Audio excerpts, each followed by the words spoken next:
You can't have the greatest boom in history without it coming down hard and strong and having a big crash. That's just the nature of markets. They go both ways.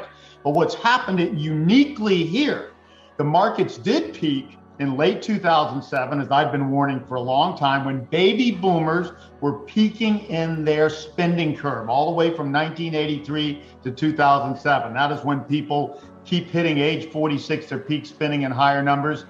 And what happened in that crash in 2008 and 9 is the central banks panicked and they just said, well, we can't have a depression. And that's what it looked like. And that's what it would be like after such a great boom, just like the roaring 20s and in the early 30s and the Great Depression. And so they've been printing money ever since. And then when they hit COVID, they printed more money in the last year and a half or two than they printed in the 10 years before that. So we're in this basically confrontation between central banks desperately printing ever more money to keep us from shaking out the greatest bubble in financial assets in history, the greatest debt bubble in history, and now global more than any time in history. This is a big deal, but it's bearish only because we're coming out of the most bullish period in history. So it's not a bad story. We have to shake out these excesses, or the millennials will never be able to invest at reasonable rates, and the economy can't rebalance and prepare for the next boom. And again, I've been predicting the next boom forever would be the millennials from 2024 into 2037. Not as long as the baby boom and not as steep, but we will see another boom to follow this in the US and more so in Asia, especially India this time, in China and Southeast Asia. So there's more boom to come, but we have a major, this is gonna be the biggest crash, right, the biggest downturn of your lifetime is what I'm saying. And most of it's gonna happen probably in 2022.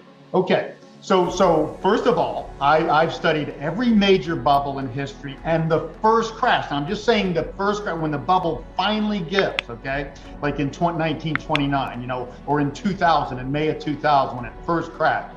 The first crash averages 46% in just 2.6 months.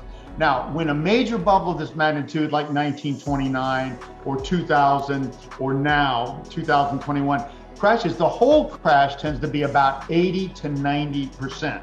1929 was down 89%, 78, in 2002 crash, the NASDAQ was down 78%.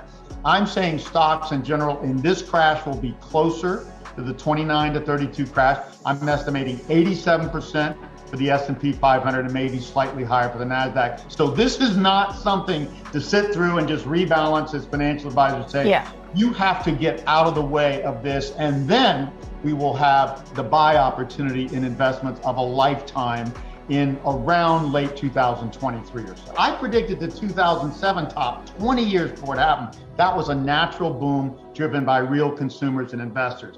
You've got governments fighting this crash, and so it is impossible to predict exactly when it's happening. I am telling you, and I will stand by this, we are going to see, and I think it's going to happen in 2022.